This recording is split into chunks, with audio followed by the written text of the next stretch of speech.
आंदोलन करेंगे? उनका पास काम ही क्या है? रचनात्मक और दूसरे काम तो कर नहीं सकते हैं। अगर ये मुद्दा बन जाता है, पार्टी का पोजीशन का मुद्दा बन जाता है चुनाव के पहले, तो इसको कैसे हैंडल करेंगे? देखिए, मुद्दा तो हम लोग पहले से मान रहे हैं। यदि मुद्दा नहीं होता तो हम अपने घोषणा पत्र में पहला जो हमारा पॉइंट है, देखिए इसमें प्रथम प्रायोरिटी पे हमने इसको रखा है कि समर्थन मूल्य पहल करें और गरीब जनता को चावल उपलब्ध कराएं। तो हम तो चाहते हैं कि हमारा किसान सक्षम हो ताकि ज्यादा से ज्यादा उत्पादन करे, और उत्पादन के साथ साथ जब उनका उपज का ठीक से वाजिब मूल्यांकन हो तो वो वही धान जो है चावल के रूप में उपभोक्ता को मिलेगा, जो सस्ते दर पे और एक प्रकार से न्यूनतम दर पे छत्तीसगढ़ में दिया जा रहा है।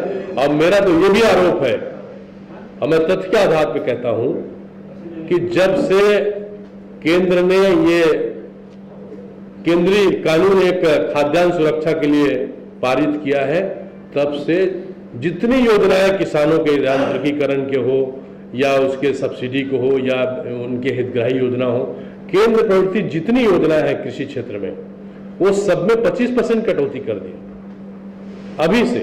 राहुल जी, एक चीज बताइए आप कि अभी आप पत्र लिख रहे हैं इसको पीएम को, तो किसानों को समर्थन मूल्य मिलेगा या नहीं मिलेगा? यही तय करने का काम तो केंद्र का है। हम तो उसको दबाव डालेंगे, हम तो अपनी पूरी बात करेंगे। और विधानसभा के भीतर मुख्यमंत्री जी ने विपक्ष के साथियों से भी आग्रह किया कि आप साथ दे चले, हम बात करेंगे, आपके साथ बैठने को तैयार है। आप किस आधार पे तय किए थे कि 21 रुपये बोनस ये समर्थन मूल्य देंगे? हमने तय किया, उसके पहले हम मांग कर चुके हैं केंद्र सरकार से।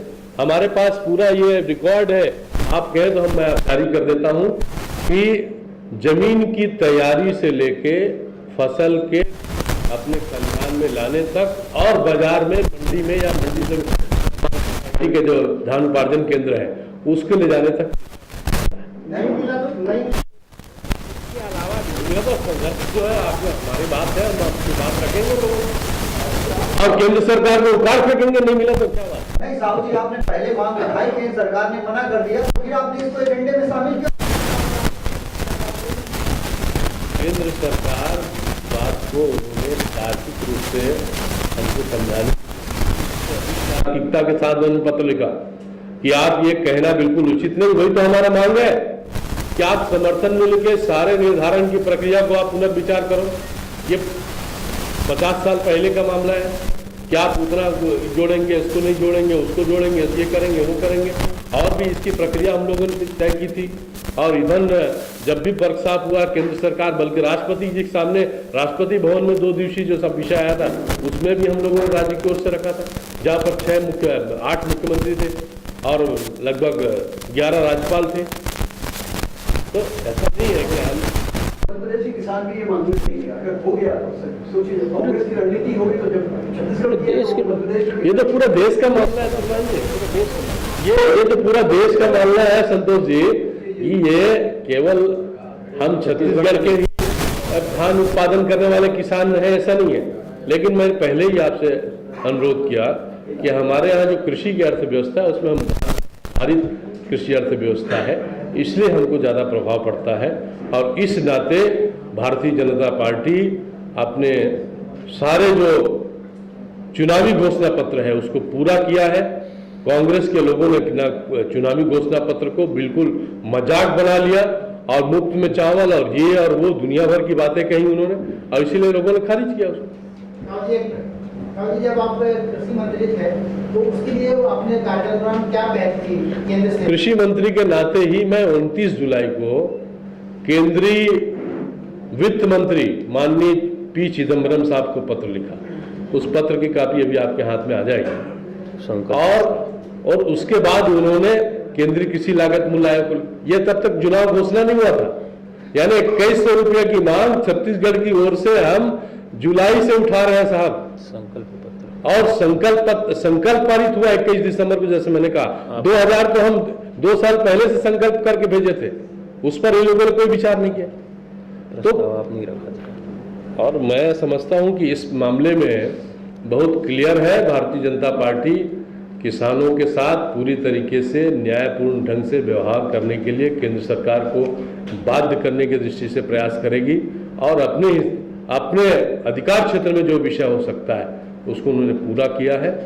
जहाँ तक और भी मामले हैं और आगे जाके और बात आएगी, हम लोग आपके सामने लाएंगे, तथ्य लाएंगे।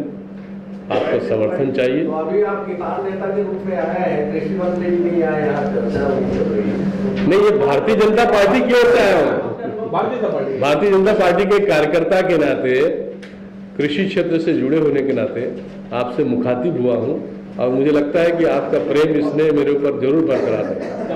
पहले भी किसान नेता थे और आगे भी रहेंगे। आप तो खुद किसान हैं, आपको क्या बोला?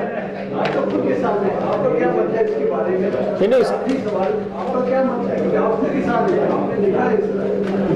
मेरे मत देखिए, अभी तो हम इतना स्ट्रेस कर रहे हैं।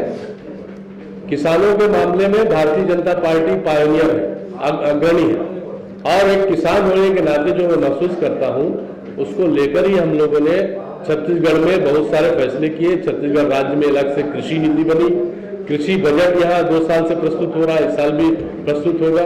हम अपने किसान एजेंडा को हम लोगों ने तय किया था, एक किसान होने के नाते भी हमने बातें की। एक किसानों के नाते आप इस बार मार्केट फसल की बात करना किसानों के वाले देने की बात नहीं है, जिसमें क्या कर रहे हैं? उसमें भी हम लोगों ने जो तय किया है उसके हिसाब से केंद्र ने अपने जिम्मेदारी को निर्वाह उल्टा करके उन्होंने अपना जो 80 रुपया था उसको 800 कर दिया। 80 रुपये जो प्रीमियम था राष्ट्रीय फसल बीमा योजना, उसको 800 किया है। ये तो गलत है।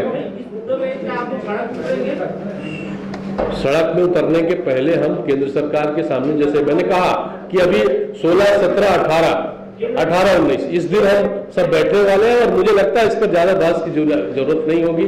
आप लोगों ने जो विषय रखा था और आपने विषय चाहा था, मैंने पूरी कोशिश की आपसे आप बातचीत करने और